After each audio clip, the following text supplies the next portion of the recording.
खरपतवार की होती है, घास फूस की। कई दवाइयाँ ऐसी भी है जो बार बार डालने पर असर भी नहीं करती। तो उसके बारे में अपने डॉक्टर पूनिया जी हैं, एग्रोनॉमी विभाग के head of the department, retired हैं और उनका ये फील्ड रहा है, तो मैं उनसे रिक्वेस्ट करूँगा कि वो इस विषय में कुछ प्रकाश डालें।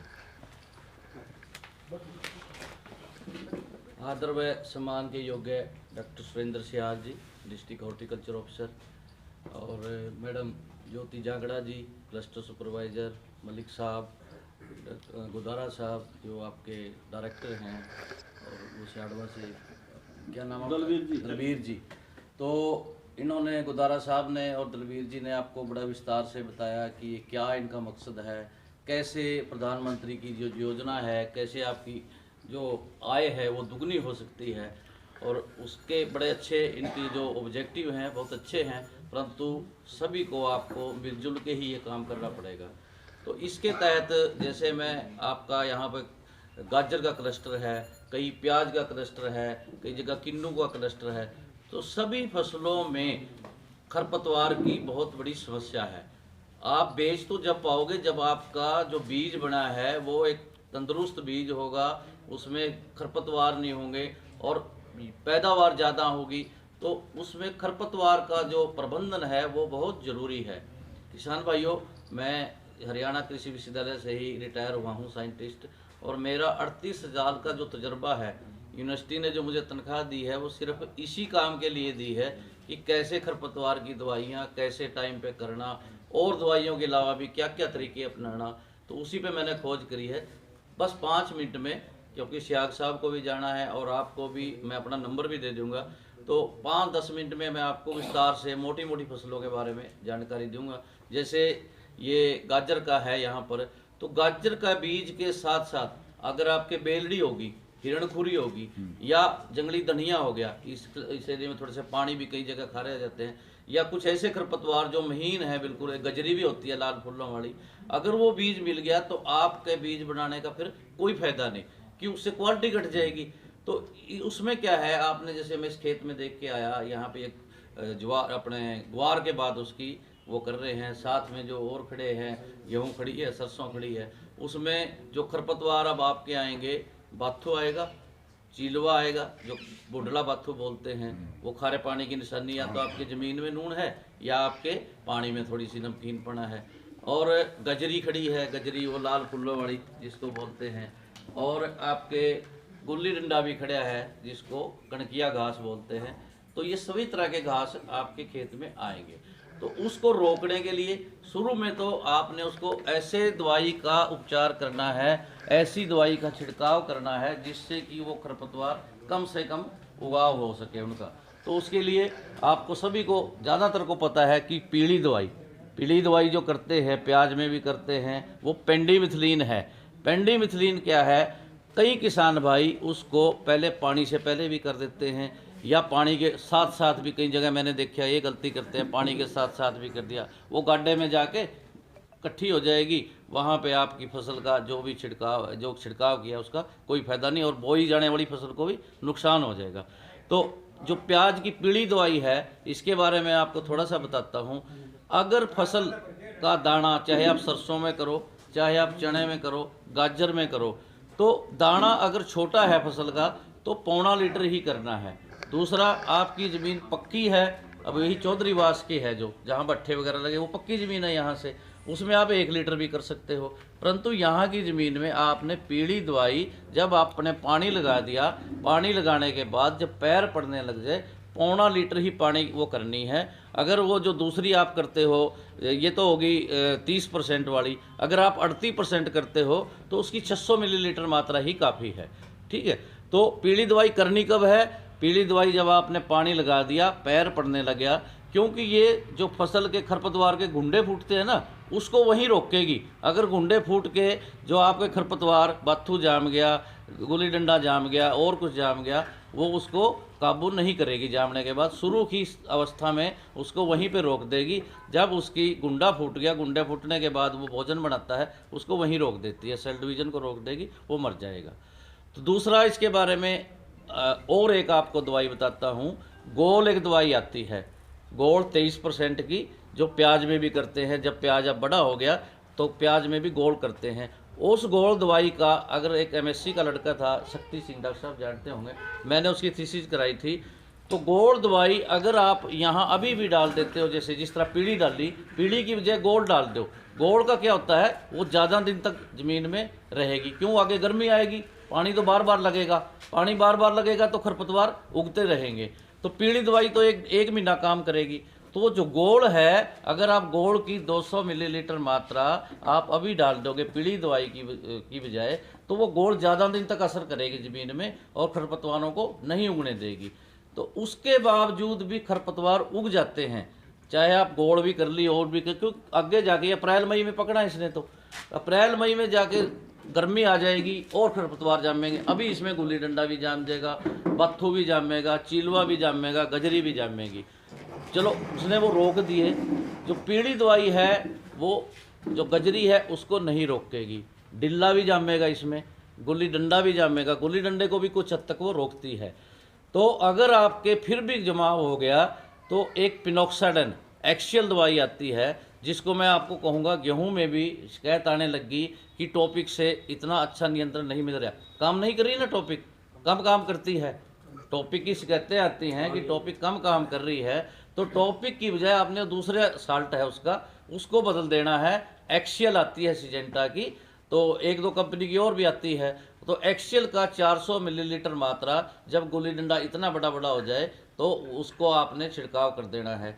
गुल्ली डंडा भी आएगा, यहाँ जंगली जई भी आएगी, काली जई भी आ जाती है इस इलाके में। तो उसके आपने चौड़ी पत्ती वाले को किसी भी खरपतवार को नहीं मारेगी, परंतु गुल्ली डंडा इतना ज़्यादा नुकसान कर देता है कि आपकी गाजर की पैदावार 20%, 10%, 30%, जितनी उसकी मात्रा के हिसाब से वो नुकसान करता है। तो ये तो रहा गाजर के बारे में। तो यहाँ पे प्याज भी होते हैं, जैसे अपने भगत जी का मैंने पीछे देखा कि इन्होंने प्याज भी लगा रखा है, काफ़ी एरिया में प्याज भी बोते हैं। और उसके अलावा आपके आलू तो शायद तो बहुत कम लोग बोते होंगे। तो ये सरसों है, यहाँ पे सरसों का भी बताऊंगा। आपकी एक मरगोजा जो आता है, जो चौधरीवास के टिब्बे वगैरह है, चिड़ोद के, जो एक गुल्ली सी निकलती है ना सरसों में, उसकी बड़ी सस्ती दवाई है और जो आप लोग प्रयोग भी करते हैं, परंतु उसके प्रयोग का तरीका बहुत समझने की ज़रूरत है।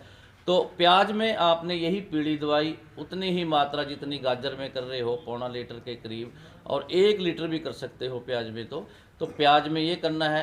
प्याज में क्या है, बाद में फिर गर्मी पड़ेगी, फिर आपके दूसरे घास भी आएंगे, शंकरी पत्ती वाला घास भी आएगा। तो जो आप कपास में टर्गा सुपर करते हो या एजिल करते हो, तो डिल्ला भी आएगा। अगर डिल्ला आता है तो प्याज में आपने गोल कर देनी है, 300 मिलीलीटर मात्रा गोल की, जब प्याज इतना बड़ा बड़ा हो जाए। क्यों, अब तो पीली दवाई काबू कर लेगी घास को, फिर जब बड़ा हो जाएगा प्याज, डिल्ला भी जामेगा, दूसरे घास भी, चमासे वाले घास जामने शुरू हो जाएंगे। तो गोल की 300 मिलीलीटर मात्रा, उसको ही 10 टंकी पानी में छिड़क के अच्छी तरह नला देना है। दूसरा मैंने बताया था, जैसे गाजर में हिरणखुरी या बेलड़ी भी आएगी, प्याज में भी बेलड़ी आ जाती है।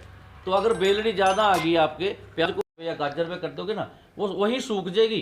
दोपहर में ही 2-3-2.5 घंटे की धूप लगी, वो वहीं सूख जाएगी और प्याज को कुछ नहीं रहेगी। तो इस तरह ये आपकी क्वालिटी के जो है भी, क्वालिटी खराब छोड़ के एक्शियल की तरफ चले जाना है, क्योंकि बार बार एक दवाई करने से रेजिस्टेंस बढ़ जाता है। आप सिर दर्द की कोई दवाई लेते हो, सैरिडोन लेते थे, पहले आधी बट्टी लेनी, फिर 1 बट्टी अगले साल, 2 बट्टी पे आगे, नहीं ठीक होती थी ना टेबलेट से, फिर आपने उसका साल्ट बदल देना है। आप लोग कई साल से टॉपिक की टॉपिक कर रहे हो। 97 में आई थी कि एक पुड़िया ले ली, अच्छी तरह डाल दिया, ना घोड़ बनाना, ना अगली फसल पे कोई नुकसान होना, टॉपिक की टॉपिक कर रहे हो। एक ही दवाई का प्रयोग करने से वो आपका रेजिस्टेंस आ गया है उसमें। यहाँ तो मैं इनको बता रहा था कि पिरथड़ा में चाहे आप 4 टोप के डब्बे डाल लो, पेवा में 5 डाल लो, टस्से में से नहीं होती गुल्ली डंडा। गेहूँ मर जाएगी, गुल्ली डंडा नहीं मरेगा। क्यों, वही दवाई बार बार प्रयोग कर रही है। यहाँ तो कभी सरसों आ गई, कभी कोई दूसरी फसल आ गई, इसलिए दवाई का छिड़काव कम हुआ, प्रेशर कम बना, तो वो अभी इतना रेजिस्टेंस नहीं आया। परंतु शिकायत आने लगी हैं जहाँ पे ज़्यादा नमी रहती है। एक टॉपिक को आप जब छिड़कते हो, किसी दिन 4 डिग्री से भी सेल्सियस से कम तापमान हो जाता है उसमें, और आगे धुंध आएंगी, धुंध में आप छिड़कोगे तो वो उसका जो दवाई है ऊपर नहीं चढ़ती, और ऊपर चढ़ेगी जब ही वो काम करेगी। तो ज़्यादा ठंड में भी 12 बजे के बाद सभी दवाइयों का छिड़काव करना है। कोई भी घास की दवाई आपने खारे पानी में या ठंडे पानी में प्रयोग नहीं करनी। आप राउंड अप करते हो ना डोलों पे, राउंड अप करते हो ना जो उसके लिए, वो अगर खारे पानी में कर दी तो राउंड अप काम नहीं करेगी। कई बार शिकायत आती है जी मैंने तो एक टंकी में 300 मिलीलीटर भी डाल ली, मेरा तो फिर भी डिल्ला नहीं मरा। नमी होना ज़मीन में ज़रूरी है, और खारा पानी या कोई औदी का पानी ले लिया, ठंडा ले लिया, ताज़ा पानी लेके ही छिड़काव करना है। तो इसलिए कोई भी घास की दवाई पे आपने खारा पानी या ठंडे में छिड़काव नहीं करना। 11 बजे के बाद छिड़काव शुरू करना है, क्योंकि पत्ते के ऊपर से ओस उतर जाएगी, और 4-5 बजे के बाद फिर स्प्रे बंद कर देना है, अगर आपको अच्छा इसका वो चाहिए। तो ये था गेहूं के बारे में, प्याज के बारे में, गाजर के बारे में। रूखड़ी के बारे में भी 2 मिनट में आपको बता देता हूँ। जो रूखड़ी है, कितने लोगों ने आप में से देखी है? जो सरसों के नीचे गुल्ला निकल आता है, वो कहाँ होता है? रेतली ज़मीन में और सूखी खुश्क ज़मीनों में। जो प्यासी है, भूखी है ज़मीन, वो वहाँ होता है। आप शाड़वे से आगे चले जाओ, दूर तक आपको लोहारू तक, और इधर बाडरा बूडरा सारा बेंद्रगढ़, ये जहाँ भी टिब्बों में, ये टिब्बा है ना, ये चिड़ौद का टिब्बा लेके चिकड़वास तक चले जाओ, सारी सरसों में आने लग गया है। तो क्यों? पानी रसवाई नहीं होती। रसवाई जहाँ पे पानी खड़ा हो जाता है, नाके का पानी अगर जैसे यहाँ नहर का पानी लगता है, वो नहीं आती। जहाँ फुहारे का पानी लगेगा या ब्रांदी होगी, वहाँ पे उसका ज़्यादा होती है वो। तो उसके लिए बड़ी सस्ती दवाई, हमने 20 साल जाके उसमें लगे रहे, 12 साल तजर्बे ओवरा में करे, तो उसके लिए इतनी सस्ती दवाई मिल गई हमें। राउंड अप नहीं होती जो आप खाड़ पे छिड़कते हो, राउंड अप आप तो लेते हो एक टंकी में 250 मिलीलीटर, 200-300 तक, वो सिर्फ किले में 25 मिलीलीटर ही लेनी है। 25 मिलीलीटर माप के उसका घोल बना लेना है, और 25 मिलीलीटर को 8 टंकी में पहला छिड़काव करना है। वो भी बरानी में नहीं करना, जो नहरी में है, जैसे फुहारे की सरसों है, तो पहला स्प्रे मोटा मोटा याद रखो 25-30 दिन के आसपास, और दूसरा स्प्रे सरसों के ऊपर करना है। 50 दिन की सरसों होगी, 50 मिलीलीटर। अगर किसी किसान भाई ने पहला नहीं कराया, क्योंकि उस टाइम पे सरसों को पानी देना होता है, और उसी टाइम गेहूँ बोई जाती है, इस एरिया में पानी की कमी है, तो पहला पानी नहीं कर सके तो पहले दूसरे पानी पे भी आप कर सकते हो। परंतु वो जो है मरगोजा, वो दुश्मन है। जैसे पाकिस्तान या कोई दूसरा देश हमारे देश पे अटैक करता है, नीचे रह के नुकसान करता है। नीचे रह के क्या है, जो छोटे छोटे बीज पड़े हैं, जैसे सरसों है, सरसों बो दी, और सरसों बोने के बाद इस तरह छोटी छोटी जड़ें निकलेगी, छोटी छोटी जड़ें सरसों की निकलती है ना 7-8 दिन के बाद। यहाँ पे जो बीज, उसके काले काले बीज ऐसे आप हाथ पे रखोगे, आप उसको नंगी आंख से भी नहीं देख सकते। तो काले काले बीज एक उसमें गुल्ली में 5 लाख तक भी बन जाते हैं। अगर वो काले बीज 1 किले में कितने बन जाएंगे, और वो सरसों पकती है उससे पहले जड़ जाता है। और बाथू है, चिलवा है, गुली डंडा है, जंगली जई है, एक बार आ जाएगी, ज़्यादा ज़्यादा दूसरे पानी पे कुछ आ जाएगा। वो तो सरसों की जड़ें जूं जूं जहाँ जहाँ जाती रहेंगी ना, ऐसे जाएंगी ऐसे जाएंगी। कई बार आपने देखा होगा मार्च के महीने में भी, जब तापमान बाहर ज़्यादा होता है, तब वो बाहर निकलना शुरू होता है, नीचे रह के ही नुकसान करेगा। जैसे ये सरसों की जड़ें आप 7-8 दिन की, 10 दिन की सरसों होगी, ये हार्मोन छोड़ देंगी। हार्मोन छोड़ने से जो, और बैंकोल और इलेक्ट्रोल छोड़ने से जो बीज इसकी जड़ों में पड़े ना, यहाँ पे कनेक्शन बनाएगा, यहाँ पे कनेक्शन बना के ऐसे सरसों की जड़ में यूं हो जाएगा, महीने तक ऐसे छोटी छोटी महीन सी गांठें बनती हैं उसकी।